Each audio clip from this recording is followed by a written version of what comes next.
नमस्कार दोस्तों, आशा करती हूँ कि आप सभी बहुत बेहतर होंगे और बहुत अच्छे से अपना और अपनों का ख़्याल रख रहे होंगे। साथियों, आज हम आपसे चर्चा करने वाले हैं एक ऐसे विषय पर जो कि मानव जाति के लिए चिंता और चिंतन दोनों का सबब बन गया है।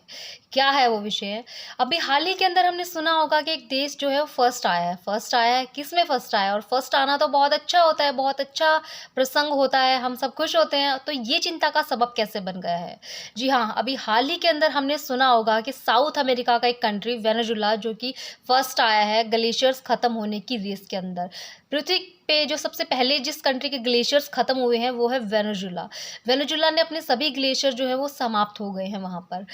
अभी जो उसका शेष जो अंतिम ग्लेशियर्स बचा हुआ था हिमबोल्ट ग्लेशियर्स, वो भी अभी ख़त्म हो गया है। ऐसी रिपोर्टें पब्लिश हुई हैं और जो पहले 5 ग्लेशियर्स थे वेनेजुला के वो 2011 में ही ख़त्म हो चुके हैं। तो साथियों, ऐसे क्या कारण रहे हैं कि पृथ्वी पर दिन प्रतिदिन ये जो ग्लेशियर्स है वो ख़त्म होते जा रहे हैं? साथियों, अभी साइंटिस्ट जो है उन्होंने अनुमान लगाया था ये वेनेजुला के ग्लेशियर्स के लिए आईसीसीआई के जो एक रिपोर्ट पब्लिश हुई थी उसमें बताया गया था 2011 के अंदर कि जो ग्लेशियर्स पिघले हैं, जो 5 जो मैं ग्लेशियर्स बता रही हूँ पहले 2011 में जो पिघले थे, उनका अनुमान था कि वो 2044 तक पिघलेंगे। पर ये तो 2011 से लेकर 2024 में ही ख़त्म हो गए हैं। तो ऐसा क्या कारण रहा है इस तरह से जो हमारे ग्लेशियर्स हैं पृथ्वी पर ख़त्म होते जा रहे हैं? दोस्तों, आप अनुमान लगाइए कि भारत में कई जो बड़ी नदियां हैं उनका उद्गम स्थल जो है वो ग्लेशियर से है। ग्लेशियर्स के थ्रू ही हमारी जो नदियां हैं, हमारा जो रिवर सिस्टम है भारत का, उसके अंदर पानी आता है और कई शहरें और कई सारी चीज़ें जो है हमारे इस चीज़ पे डिपेंड करती हैं। अगर इस ग्लेशियर्स में पानी आना बंद हो जाए और हमारे रिवर सिस्टम सूखती चली जाए तो किस तरह से हम पर असर होगा, किस तरह से ये तंत्र प्रभावित होगा, आप सोच के अनुमान लगा कर देखिए। साथियों, समुद्र का जो जल स्तर बढ़ता है वो भी ग्लेशियर्स के कारण बढ़ता है। जो ग्लेशियर्स हैं वो टूट कर गिरते हैं समुद्र के अंदर और समुद्र का जल स्तर बढ़ता है। अभी हाल ही के अंदर हमने ये सुना है कि काफ़ी जो देश हैं उन्होंने अपनी जो राजधानियां हैं वो चेंज की। किस वजह से? सिर्फ उसकी जो जो राजधानी थी वो डूबने की कगार पर है। अभी हाल ही के अंदर हमने ये भी सुना है कि मुंबई, कोलकाता, इंडोनेशिया, जकार्ता, ऐसे कई जो तटीय क्षेत्र जो शहर बसे हुए हैं वो डूबने की कगार पर हैं सिर्फ और सिर्फ। साथियों, अभी हाल ही के अंदर एक वैज्ञानिकों द्वारा एक अनुमान लगाया गया है कि 5000 साल में जो पृथ्वी पर जो सभी ग्लेशियर्स हैं वो पिघल जाएंगे। आप सोच रहे होंगे कि 5000 साल, 5000 साल तो भी बहुत दूर है। पता नहीं आप भी रहोगे या नहीं रहोगे, मैं भी रहूँगी या नहीं रहूँगी। मैं तो ऑब्वियस बात है हम नहीं रह पाएंगे, हमारी पीढ़ियाँ हैं वो रहेंगी, वो देखेंगी कि क्या सबब होता है उस समय पे।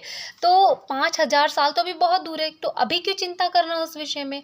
तो जी नहीं, ये हमारे लिए एक चिंता का सबब है। ये हमारे लिए एक बहुत बड़ी जो मानवीय जो हम दिक्कतें प्रकट कर रहे हैं, हम पैदा कर रहे हैं, उनका सबब है कि पृथ्वी का जो तापमान है वो निरंतर बढ़ता जा रहा है। पृथ्वी के तापमान बढ़ने से जो ग्लेशियर्स हैं और जिस तरह की जो गतिविधियाँ हो रही हैं वो सिर्फ़ और सिर्फ तापमान बढ़ने से है। साथियों, इस तापमान को बढ़ने में हम मनुष्य जो हम आम जन हैं वो क्या सहयोग दे सकते हैं? तो हम सहयोग दे सकते हैं। आप सोच रहे होंगे कि सरकार इतने बड़े-बड़े कदम ले रही हैं, कर रही होंगी कुछ ना कुछ, तो जी नहीं, हमें अपने एंड से भी इसमें कुछ ना कुछ सहयोग देना चाहिए। हमें अधिक से अधिक वृक्षारोपण करना चाहिए। अधिक से अधिक हम वृक्षारोपण करें, पृथ्वी के तापमान को संतुलित करने में अपना सहयोग दें। सरकारें जो कर रही हैं वो अपने एंड से करने दीजिए। हम और आप मानव जाति को बचाने के लिए क्या कर सकते हैं? अगर हमारी आने वाली पीढ़ियाँ हमसे पूछें, देखें कि हमारे जो बुज़ुर्ग रहे हैं, उन्होंने हमारे लिए क्या किया है, तो उनको हम पे गर्व हो कि हाँ, इन्होंने हमें बचाने के लिए कुछ तो किया है। तो जितना हो सके वृक्षारोपण कीजिए। अपने आसपास में जितना भी हो सके वृक्षारोपण कीजिए और अपने आसपास में आप देखिए कि कोई वृक्षारोपण कर रहा है तो उसका सहयोग कीजिए। किसी संस्थान से, किसी टीम से जुड़िए और जितना हो सके वृक्षारोपण कीजिए। भी हाल ही के अंदर 5 जून को विश्व पर्यावरण दिवस आ रहा है। उस दिन आप संकल्प लीजिए कि आप अधिक से अधिक पेड़ लगाएंगे। जितना हो सके आप पेड़ पौधे लगाइए और इस पृथ्वी के तापमान को संतुलित करने में अपना सहयोग दीजिए। धन्यवाद।